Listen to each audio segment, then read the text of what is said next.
House of Cards is brought to you by Drizzly, your online liquor store.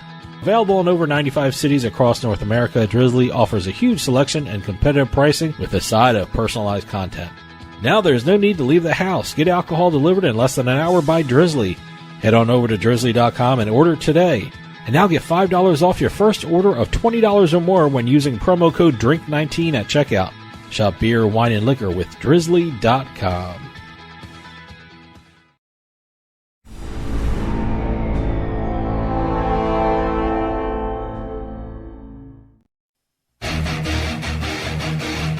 Ladies and gentlemen, boys and girls, You're listening to House of Cards. Today, the game is different. I want to gamble. Gambling is a very serious business. Is that clear?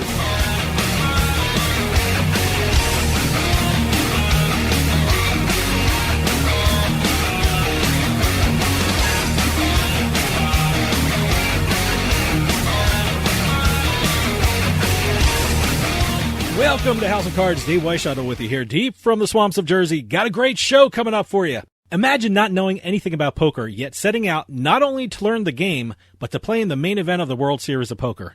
That's what today's guest did. Best-selling author and psychologist Maria Konnikova not only learned the game of poker, but she developed the thinking skills to play in some of the biggest tournaments in the world and become a successful professional poker player. She wrote all about it in her incredible book, The Biggest Bluff, How I Learned to Pay Attention, Master Myself, and Win. And when we come back, we're going to hear all about it from the author herself, Maria Konnikova. So stick around. We'll be right back with House of Cards.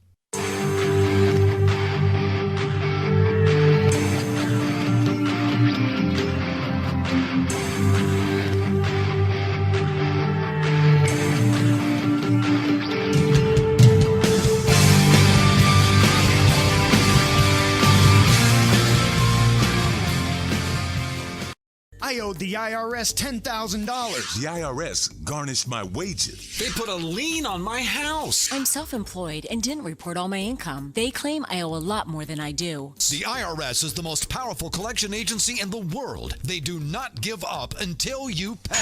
I couldn't sleep. We were being audited. I called Tax Solutions Now, and a great big weight was lifted off my shoulders. I called Tax Solutions Now, and they got the IRS off my back. Tax Solutions Now had my wage garnishment lifted in 48 hours. Tax Solutions Now can get you help. Our agents know the rules, can stop the pain, and get you the best deal. Tax Solutions Now saved my business. I qualified for the Fresh Start program. I paid less than I owed. We connect you with a team of former IRS agents and tax professionals who get the IRS off your back. Time is running out. Call Tax Solutions now. Call 800-297-9788. 800-297-9788. Psst. Yeah, you. Come here. Haven't you heard? We don't need to hide anymore. Now, we can shop privately for adult products at adamandeve.com. They've got massage oils, lingerie, and lots more we can't mention here. Use offer code SPICE404. They'll give you 50% off almost any one item, 3 free DVDs, free mystery gift, and free shipping. That's 50% off, free shipping, and more. Private shopping starts at adamandeve.com.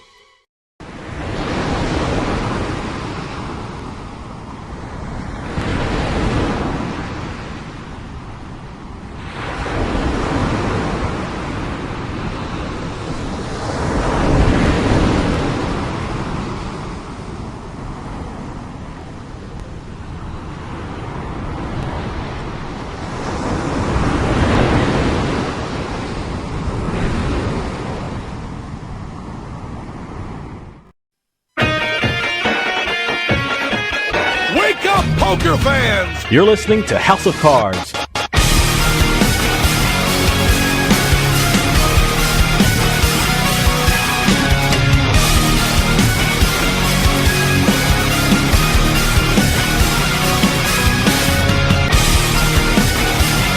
Welcome back to House of Cards. Dave Weishuttle with you.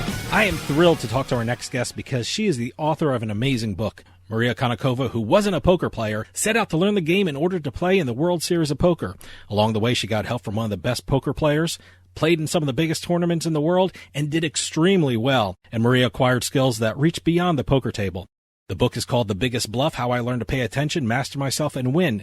And we are lucky to have the author Maria Konnikova on the line with us now. Maria, thanks for coming on. Thank you so much for having me. It's a pleasure. Thank you for coming on. It's an absolutely incredible book, but I got to ask you, you weren't a poker player to begin with. What made you choose the game of poker for this project? I was interested in the role of luck in life, and I wanted a way to explore that. How do we figure out where our skill ends? How do we figure out where randomness begins? It's a really big question, and it's not enough for a book. I mean, that's kind of a life quest, not a narrative. So I was trying to figure out a way in and a way I could explore these topics and hopefully learn more about them and become a better decision maker.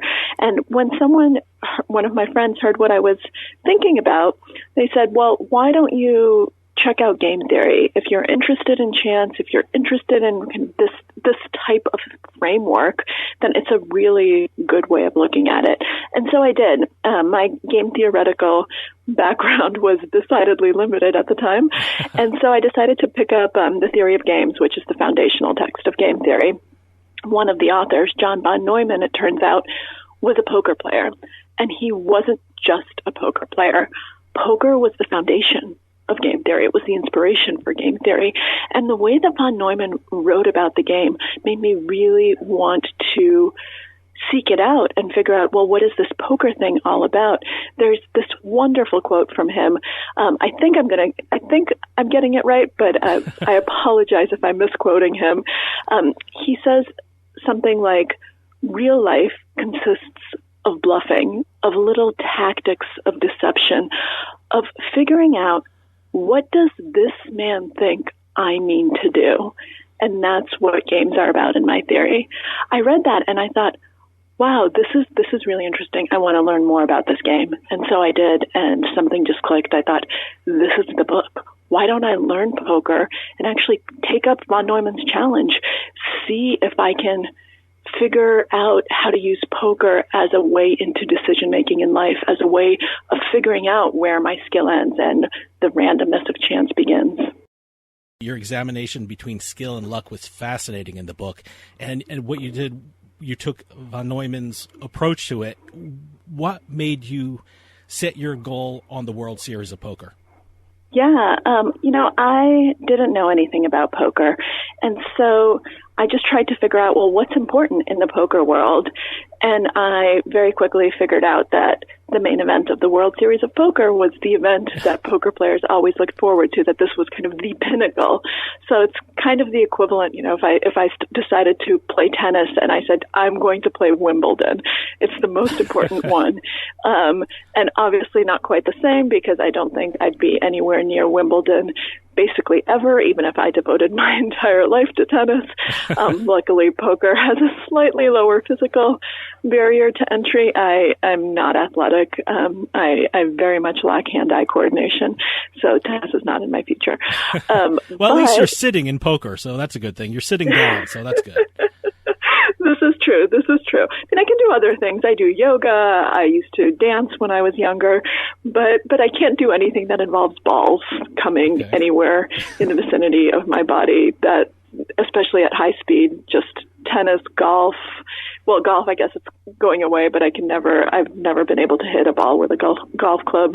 Just that's not my strength. But this is going to derail the interview. We don't have to talk about how bad I am at all sports that require hand-eye coordination. Those are 5 of my next questions. What are you bad at? Those are my next 5 questions. What are you bad at? Well, you got it. There you go. There you go. I'm horrible at that. But yeah, so I decided that this was symbolically going to be a really important thing. And of course, it didn't hurt that the person who I'd wanted to coach me and who ended up agreeing, I got incredibly lucky, talk about luck, was Eric Seidel. And Eric Seidel is someone who has multiple World Series of Poker bracelets, and the first time I'd ever seen him was in the movie Rounders, where he comes in second in the main event of the World Series of Poker to Johnny Chan, and that was actually the only real poker scene I'd ever seen in my life.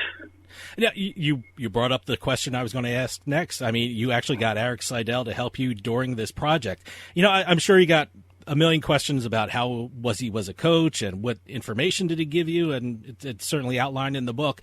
But I want to know from you, what do you think made him feel that you were a good student to take on? I think it was a combination of factors. First off, I wasn't a poker player, so he's never taken on any other students in his life.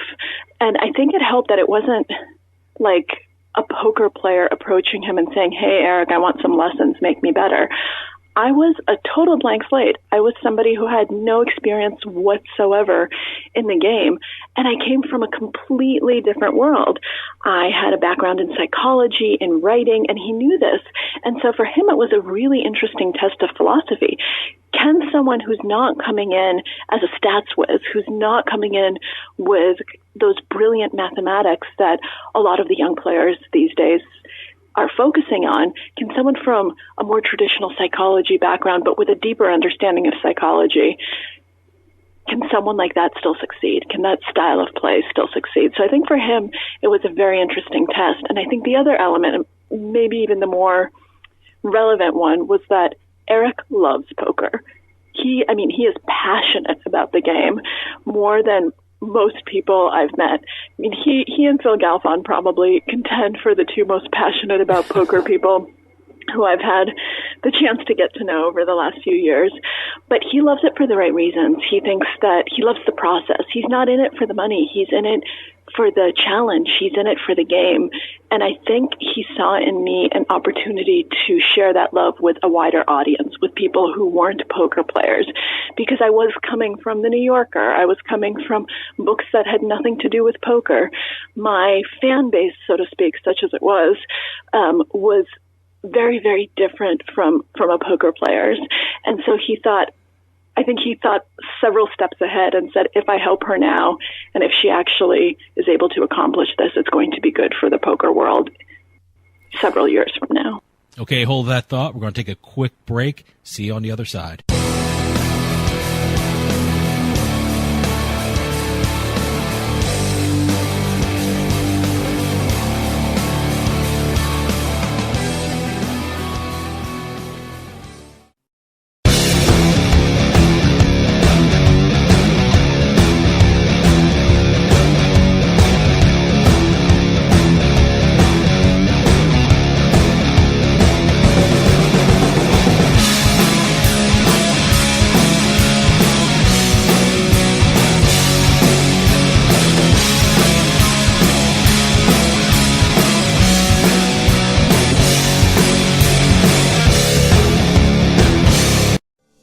Attention seniors with Medicare.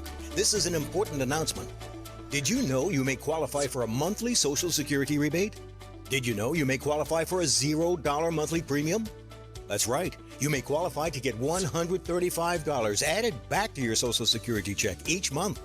Just call the Medicare benefits line to get your options. It's a free call. You may also qualify for $0 premiums, dental coverage, vision coverage, hearing coverage, and prescription drug coverage. With this type of plan, you don't need Medicare supplement insurance. Call now because you deserve to get the most from your Medicare benefits, including a rebate to your Social Security check each month. Agents are standing by with free information regarding Medicare benefits. It's a free call with no obligation, but it could mean big savings for you. Call the Medicare benefits line now to see if you're eligible for a Social Security rebate. Call 800-574-6770. 800-574-6770. You're listening to the House of Cards. Nice.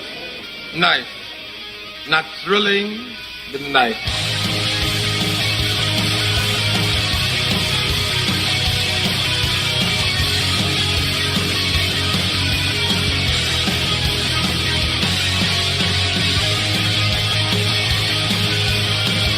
Welcome back to House of Cards. Dave Weishaupt with you.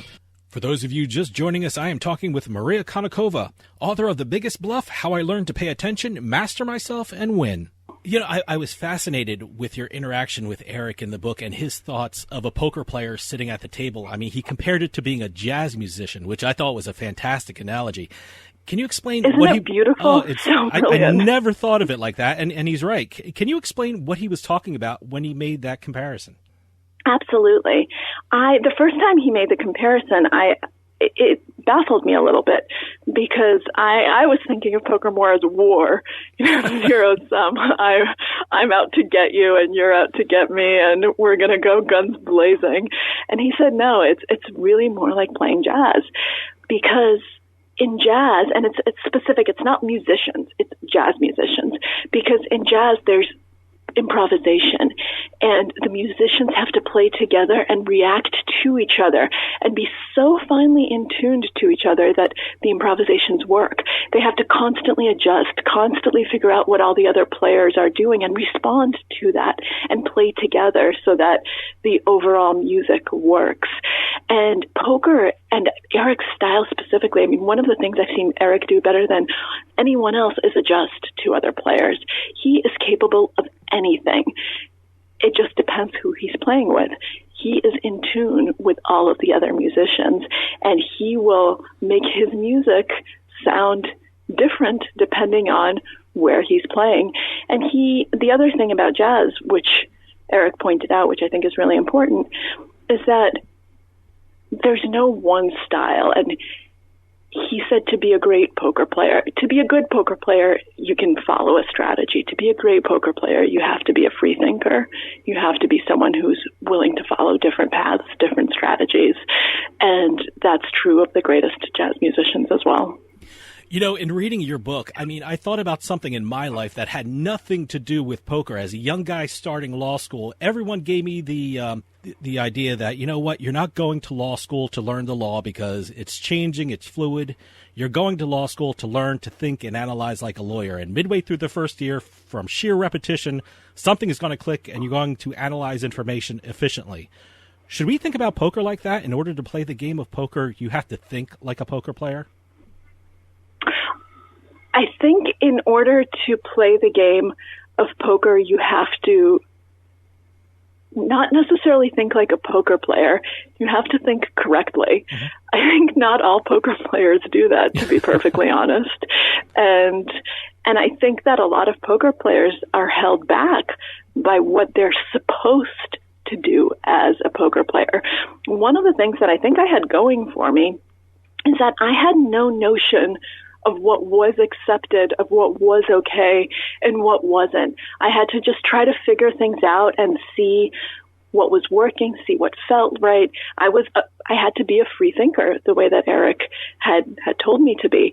I didn't know, no one bets big here. No one leads in this spot. No one does this. You always check to the free pre-flop raiser. There are so many quote-unquote rules of how a poker player is supposed to act, and when you do something different, people say, oh, what a fish, I can't believe you're doing that. And yet oftentimes that's how new strategies are born. The first time that someone overbet the turn, people said, what in the world are you doing? And now everyone's doing it because it ends up that it's solver approved and solver friendly. The first time someone probably bet quarter pot or even a fifth pot on the flock, people said, what are you doing? That's such a tiny bet. That's a stupid bet. And people are now doing it all the time because, again, solver approved. So there's always the people who think, wait, let me do something different, something that's not expected. But for me, there were no expectations. I wasn't thinking like a poker player. I was thinking through the process. And I think what Eric taught me is there's never a right way to play a hand. There's never something you always do or that you never do. You have to consider all of the options always. And you have to be very mindful and very proactive about why you're choosing a particular line. It can't be default. It can't be, I always bet here, I always check here, I always do this here, I always raise with my flush draws. No. You have to figure out why you're doing it in this particular case and what all of the other options are. Because what if there's a better option out there? What if there's something that's actually going to have a better result? So he taught me to do that from the very beginning. And at the beginning, it was incredibly overwhelming. I wanted him to give me rules. I wanted him to tell me, this is how you play this hand, because I didn't know what I was doing. But over time, I'm so grateful to him that he never gave in, that he never actually told me how I was supposed to play a hand, but made me think it through step by step by myself every single time. Of course, he helped me. Mm-hmm. He helped me think through the options, but it was always a conversation. Did Eric fully embrace the nickname the Dragonfly? I was curious. What a great nickname that is. Well, the first time he saw it was when he read the book. Oh, really? I didn't share it with him. Yeah, there were multiple things that I did not share with him until the book. Yeah, the marketing possibilities for him are incredible. I think it's such a great nickname. Do you agree? I think it would be an amazing nickname. I can see it on shirts. It'd be perfect. Yes, but the Dragonfly effect. Absolutely. It's such an amazing thing. I was so glad I discovered it. Yeah, right. Trademark that. I should. But I want to talk about your first steps into the poker world, which is always trying when you go into something new. You started learning in New Jersey online. Tell us about that. Why was that important to start online in New Jersey? Absolutely. So when I began this journey, I always wanted to play live. I don't think I even realized that online poker existed. I don't think I knew it was a thing because all the videos I'd seen on YouTube were live poker, and it didn't even cross my mind. And so I was quite surprised when Eric said, okay, you're going to have to start playing online. And because I live in New York and online poker is not legal here, but New Jersey is right across the river, so 15 minutes later, I can be somewhere where it's legal to play. He said, this is how you're going to start because volume. Online poker lets you practice in a way that live poker simply cannot. Online poker is faster. You can get experience. You can see what different situations feel like. And Eric was really anxious that I do that and that I try to get in as much experience as possible before I hit the quote-unquote real poker tables. I say quote-unquote because to me it's real, but I realize that to online players, the online poker is much more real than live poker, and they see live poker players as fish for them, which may or may not be true. But I decided, okay, well, I didn't decide. I at that point was doing anything that Eric told me to do because he was my coach and I was taking this training incredibly seriously. So I decided, okay, every day I'm going to go to New Jersey and I'm going to play. And what I would do was play mini tournaments. Eric was also insistent that I play with real money from the beginning because people don't play the same with fake money. You need a real stake in something. He also made sure that I was, from the very, very first time I played, very conscious of bankroll. So I was playing tiny tournaments, $5 tournaments. The most expensive tournament I played was a $10 tournament, just to make sure that I wasn't just firing these crazy things that I had no way of beating and that I could organically make my way up from the smallest stakes. And by the way, it was only tournaments. He told me right away I had to specialize because I had a limited amount of time. And while both cash games and tournaments were no limit hold'em, they were quite different. And he was going to teach me only one. And so we focused on tournaments. And then I would record it. That's actually the other wonderful thing about online poker. You can record your screen. So I would record my sessions and then Eric and I would review hands. He'd actually be able to see mistakes I was making, see how I was playing, see what I needed to work on, see how I was evolving. Had I started live, I wouldn't have been able to do that simply because I didn't know what I was supposed to pay attention to. And I was so overwhelmed because I was just starting out and I didn't even know what hands I was supposed to be playing. So I was really starting from scratch. I would have been so overwhelmed that I wouldn't have been able to narrate the hands in a way that would have been helpful to him. And in fact, that's what happened when I finally got to Vegas. I found it very, very difficult to relate hand histories at the beginning. Okay, hold that thought. We're going to take a quick break. See you on the other side.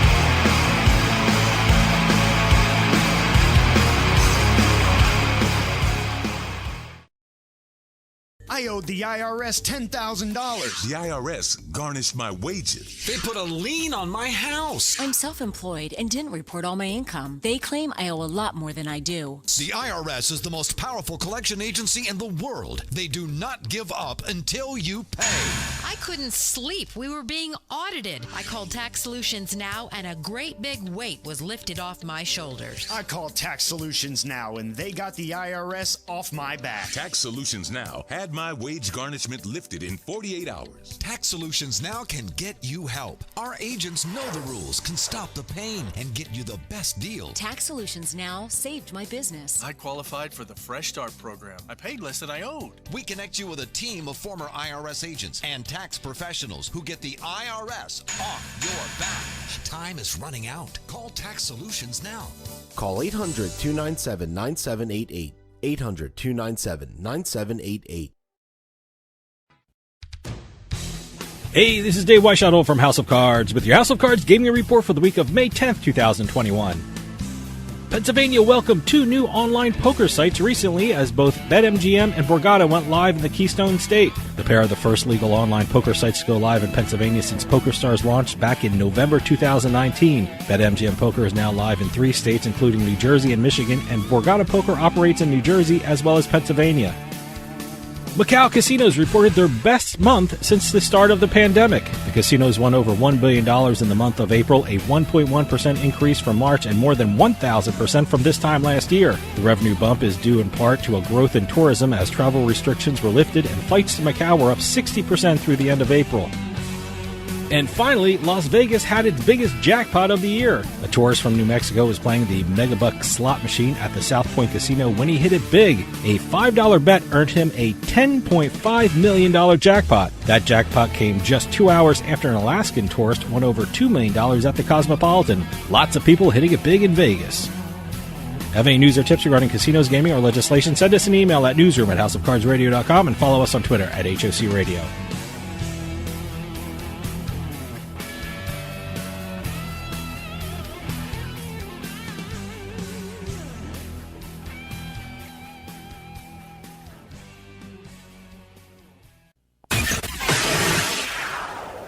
You're listening to House of Cards. Can you dig it? Can you dig it? Can you dig it?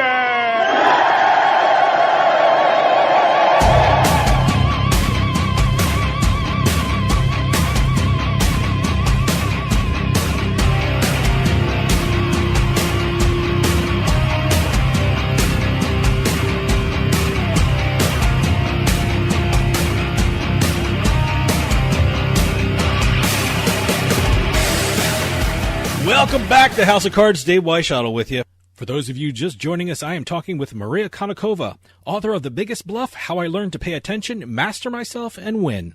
Well, that's my next question. What were your first impressions of the card tables in Vegas? My first impressions of Vegas were not ideal. Yes, I'm not a Vegas fan. And the first poker table I ever sat at, courtesy of Eric, who said, "You need to see the real Vegas. We're going off strip. Boy, did You're you going ever. to play the daily turn." Yeah, he took me to the Golden Nugget. Yep. He didn't actually go himself. He went back to the Aria. He just dropped me off at the Golden Nugget and said, have fun, because he wanted me to see the real Vegas. And so that was my first ever poker tournament, actual real poker tournament, was at the Golden Nugget. And I was not impressed. I don't want to say anything bad about the Golden Nugget, but it was not a great group of people. People were drunk. People were not taking anything seriously. I saw an angle shooter. There was an angle shooter at my first ever poker tournament. And I was actually able to spot that because my last book was on con artists, and I'd read about angle shooters, and I thought, oh my God, I can't believe this actually exists and this is happening. And had I not seen the contrast, had I not seen that the Erics of the world were possible, and he also, when I got to Vegas, he introduced me to all of his friends. I actually had a chance to watch the high rollers as they unfolded at the Aria. And so I saw what was possible. I saw what minds there were in the game.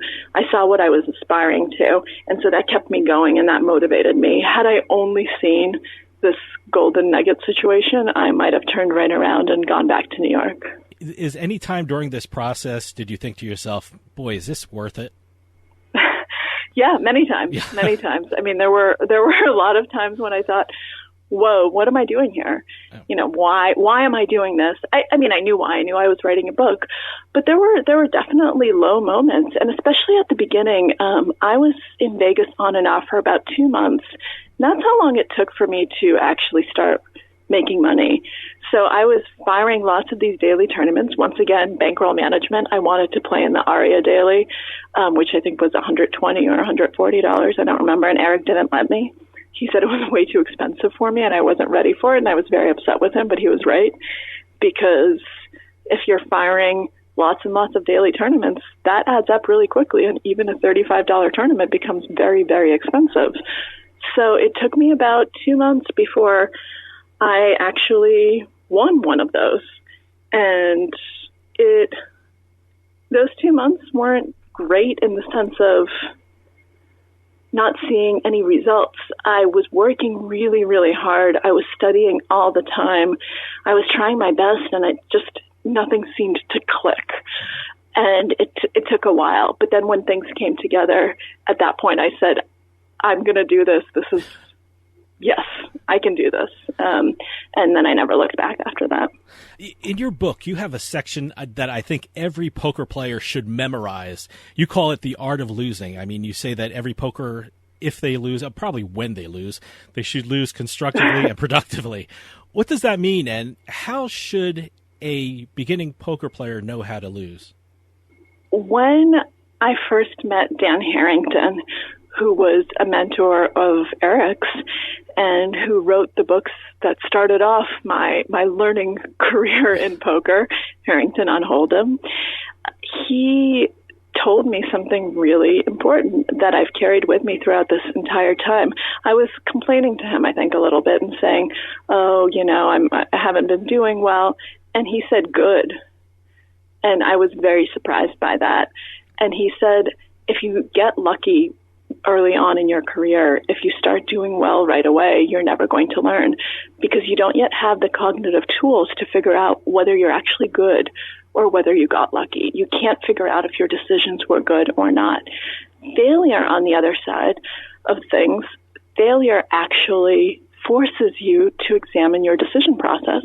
It forces you to think, okay, am I doing something wrong, or am I on the bad side of variance? It forces you to ask those questions. It forces you to actually go back and examine what's going on in a way that success doesn't. And I think that's very true in life, too. People who are getting lucky, when things are going well, you don't really question it. You say, yeah, I'm really good.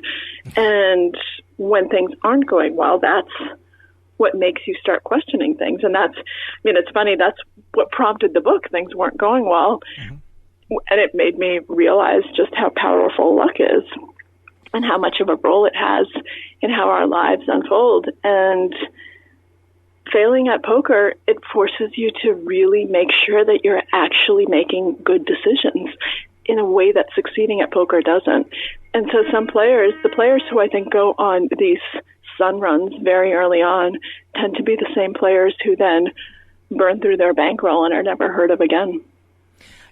I love that you had the Kipling quote in there. If you can meet with triumph and the disaster and treat those two imposters just the same.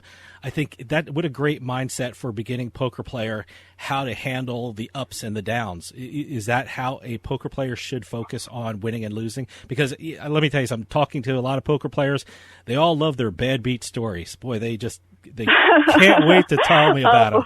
But is that the way they should be thinking about poker? Yes. Yes. I mean, one thing that Eric taught me very early on is that it's all about the process. The outcome just does not matter. You can't think about it. You can't dwell on it. This goes to bad beat stories too. You have to focus on the decisions. Am I thinking correctly? Am I making the right decisions? Am I focused on the right information? Am I using the right factors to make my decision? And if not, what should I change? How should I do this? And once again, disaster is what teaches you to go there and to actually go through that mental process. Otherwise, it's just too easy to conflate the two. And the first time I tried to tell Eric a bad beat story, he cut me off. He didn't know what had actually happened until he read my book, because I relayed the hand that was supposed to be my bad beat story. And he just shut me up. He said, I don't want to hear it. And I never want you to tell me a bad beat story ever.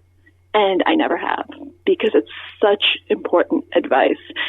if you're focused on the bad beats, you're not thinking correctly. You're not focused on the right things. It's dragging you down mentally. The way that Eric phrased it is, it's like putting your trash on somebody else's lawn or dumping your trash on somebody else's lawn. That's so accurate. But it's also carrying that trash with you because it's toxic. It poisons your mind. You're dwelling on things that you cannot control. The outcome, a bad beat means you made the right decision, because it's only a bad beat if you got your money in as a favorite. If you didn't get your money in as a favorite, then it wasn't a bad beat, and you were actually just, unlucky in some other way, maybe, flopped set over set, and whatever that is, or whatever the story is. But the true bad beat stories, I got money in as a favorite, and then he sucked out on me. That means you made the right decision, so just ignore that. And he told me, I never want to hear the outcome of a hand. Let's just make a pact. I don't care if you won or lost.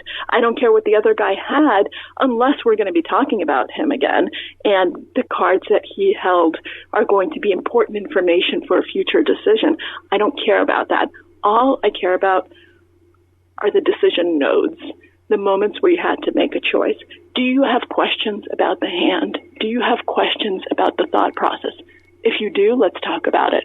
If not, move on. Another fascinating part about your book was how you handled tells. I mean, I figured you have a background in psychology. You're going to knock this out of the park. And it was a very interesting process you went through with regard to tells. And more importantly, that you didn't give away information to other poker players at the table. Tell us about that. How important was that in your development in your poker playing? Well, at the beginning, I was obviously a tell box because I was nervous. Mm-hmm. And I didn't know what was going on. And my hands would shake when I had really good hands and I couldn't control it. And I thought, oh, whoa, this is bad. And then when the nerves subsided a little, when I became more comfortable, I think that I was able to, a lot of those things just went away naturally, and other things I could work on, I could focus on. But one of the things that I knew coming in from my work in psychology, because my last book was about con artists, so I had learned a lot and studied a lot about deception, was that this was going to be much harder than people thought. Most people are really, really bad at spotting deception. And by most people, I should actually say people in general. It's like 99% of people are horrible at spotting deception. And we're just no better than chance. It's a 50-50 shot whether we can tell if someone is lying. If, of course, this person is a good liar. If someone's bad, if they're nervous like I am, then you'll be able to see. But the good liars, the con artists or the great poker players, you're never going to be able to spot something, especially not in the face, because humans are really, really good at controlling their faces. We have to.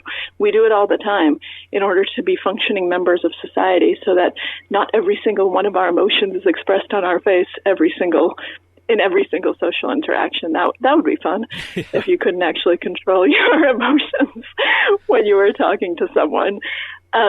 So I knew it was going to be tough. But it was something that I also wanted to work on. Go ahead. One of the things I was fascinated with, and you always hear the term poker face. Actually, you get more information looking at the hands, which I learned from your book. That's what I learned, yes. Yeah. Yeah, so I think I came up with the term, I'm not sure if anyone's used it before, but the term that I think I came up with, or at least used in the book, is poker hands. So a lot of people won't look at that part of the body, but it turns out that we actually give off a lot more information from our hands than any other body part. And I think that's true for a few reasons. One, we don't pay attention to our hands nearly as much as we do to our faces. We just don't think about them. Second, our hands show physiological signs. You can see the pulse. You can see if someone's sweating. There's a lot going on there. Third, we use our hands all the time in poker. We're betting. We're checking cards. We're sliding chips into the pot. We're checking. There's so many things that we're doing with our hands. And it's really, really difficult to do it the exact same way every single time. And it turns out that how you do these things reveals a lot of information about whether or not you have a strong hand, even so much that someone who has no idea how to play poker can tell who's strong and who's just pretending to be strong with better than chance accuracy.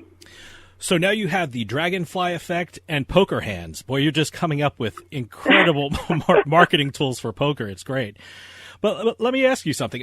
Poker is a male-dominated environment. How difficult was it entering the poker world as a female player? At the beginning, it was quite tough. I was prepared for it a little bit because Eric had warned me, and he'd actually said, I'm not sure how I would feel about my daughters going into this world because it can be not great for women. And I said, I'm a tough cookie. I'll be fine. Don't you worry about me. And it turns out that it was much harder than I thought. I mean, poker's 97% male, give or take. That's a lot. And I did, especially at those early stakes, especially when I was playing those dailies and nightlies, where people weren't serious poker players, where they were there to have fun, where they didn't want to have to watch what they were saying and how they were acting and what they were doing. They were there to drink and to socialize and to gamble. For them, poker was gambling. And it's so funny. I want to yell this from the rooftops that poker is not gambling. It's a skill game. Stop calling it gambling. I'm not a gambler. I'm a poker player. And yet, for some people who have no understanding of the game and no desire to understand the game, it's the same as blackjack. They're just there to gamble. And there were a lot of those people at those smaller buy-in tournaments. And I experienced a lot of sexism. I experienced a lot of really unpleasant situations. I was called everything under the sun. I was propositioned. I mean, so many nasty things happened. And there was a part of me that thought, wow, this is awful. But there was another part of me that was a journalist and saying, okay, this is going to be great for the book. And there was a third part of me that knew that the Erics of the world were out there. And by that point, I'd already become friendly with Phil Galfond, with Ike Haxton, with Jason Kuhn, with Dan Smith, with all of these wonderful players who are exceptionally bright, exceptional people, good people, great human beings. And they were all supporting me. And I knew that was possible. And so that kept me going. And then eventually I was able to work on this and figure out, okay, you know what? Rather than letting this get to me, how do I flip the tables? How do I use it to my advantage? How can I use their sexism to my advantage? How can I use the fact that they underestimate me to my advantage? And when I started realizing that I could do that, that's when I started having much better results. Okay, hold that thought. We're going to take a quick break. See you on the other side.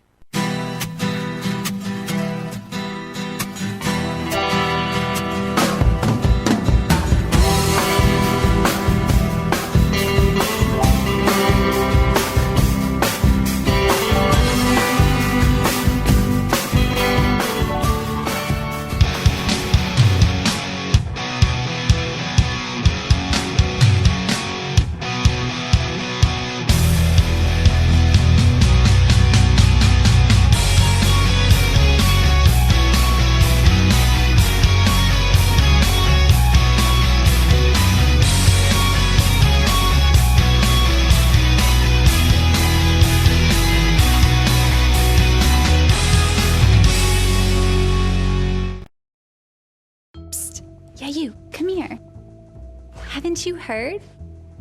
We don't need to hide anymore. Now, we can shop privately for adult products at adamandeve.com. They've got massage oils, lingerie, and lots more we can't mention here. Use offer code SPICE404. They'll give you 50% off almost any one item, 3 free DVDs, free mystery gift, and free shipping. That's 50% off, free shipping, and more. Private shopping starts at adamandeve.com. Now that we're home more than ever, we need to feel safe. Call it a sign of the times or the world we now live in. What do you want to keep safe? The people in your life? What do you want to protect? Your possessions, the things that belong to you, the things that you've worked hard for. Wouldn't it be nice to have tested, trusted 24/7 protection? Peace of mind, real protection that's always there for you and your whole family? Well, now you can with one of our state-of-the-art home security systems. Everyone thinks their home is safe until the unexpected happens. Help protect your home and loved ones today with the affordable next generation in home security. To help keep your family and property safe, call 1-800-520-4068 now. Representatives are standing by to assist you. That's 1-800-250-4068. 1-800-520-4068.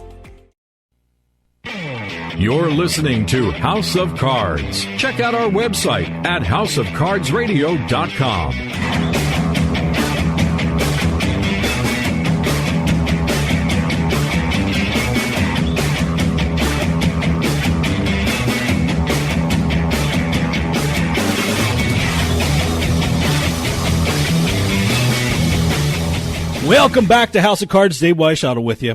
For those of you just joining us, I am talking with Maria Konnikova, author of The Biggest Bluff, How I Learned to Pay Attention, Master Myself, and Win.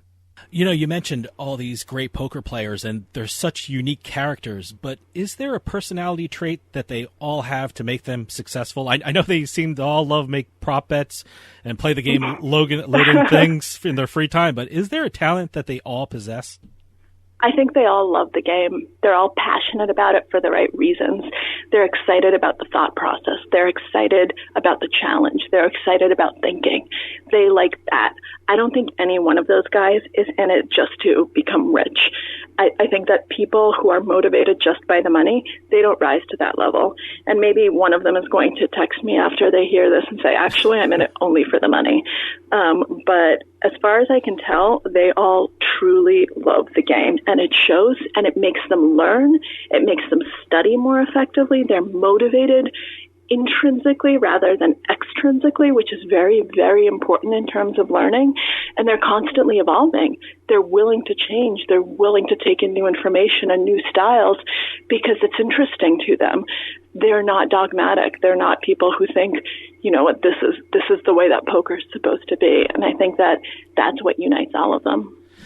Talk to me about the physical aspect of playing poker. I mean, reading about you being in all these tournaments, I mean, that's a physical grind. I mean, what kind of toll does that take on your body? And what did you do to maintain some, you know, the sleep process was, I guess, a big thing for poker players. I know everyone's talking about melatonin and other supplements to get to sleep, yep. But what physically, what did you need to do to maintain?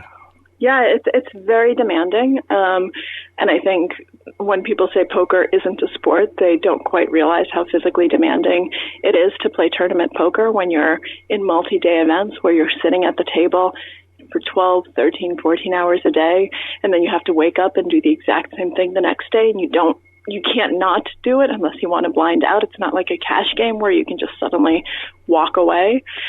And I think that it's really, really important to take care of your body, and the best players do.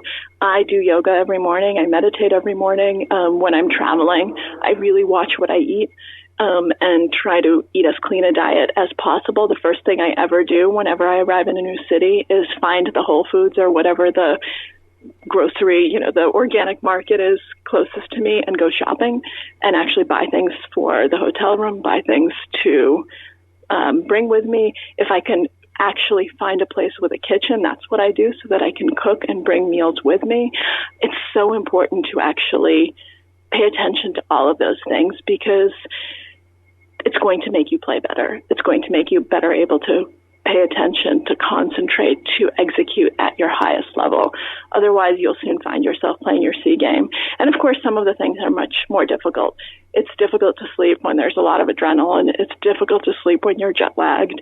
So you have to just do your best and try to control as many variables as you can. Now, I don't want to give anything away in the book, but you did win the 2018 PokerStars Caribbean Adventure, which is a national championship. And if this book was made into a movie, a director would probably stop the movie there. But you continued with your story in the book. Why do you feel the need to continue? I think that's a cheat. That's not the right ending.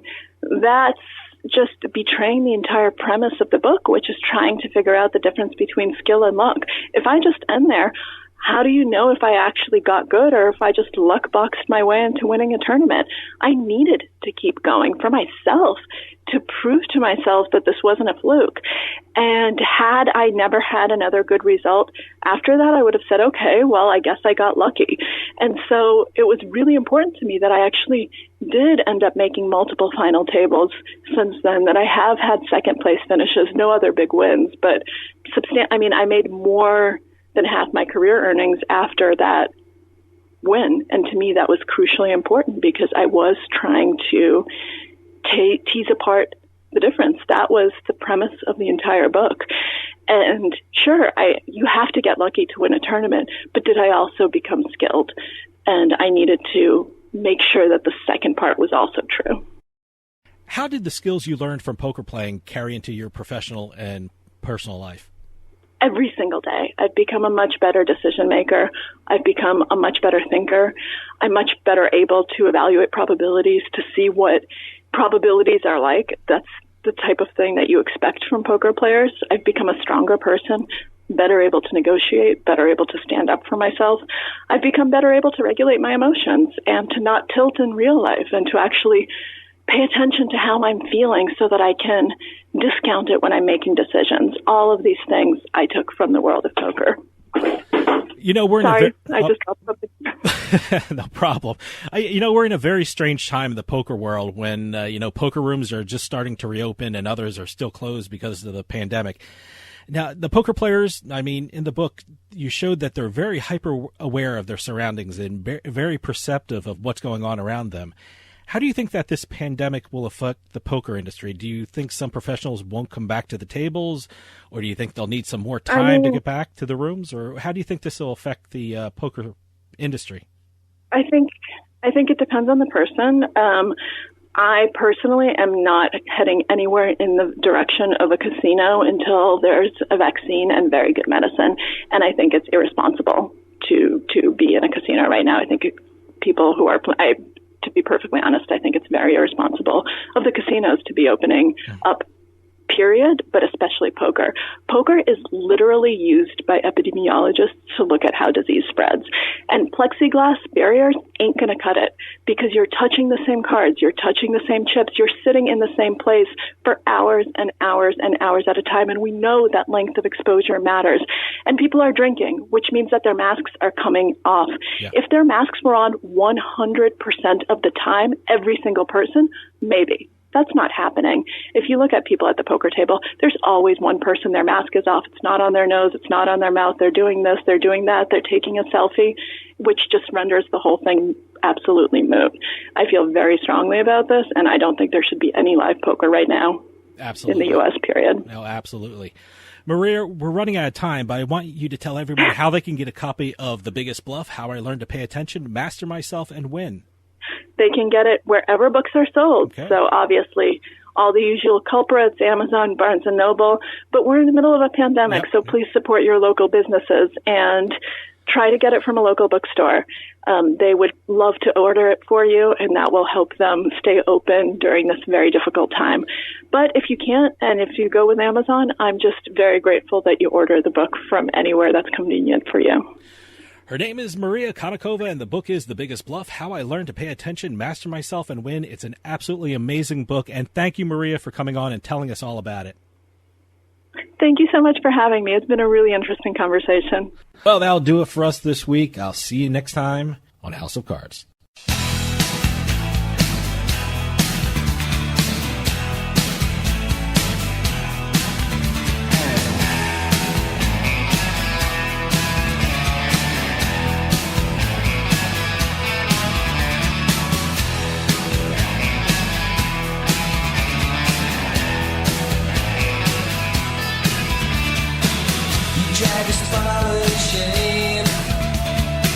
Across the desert plain, you build a house of cards.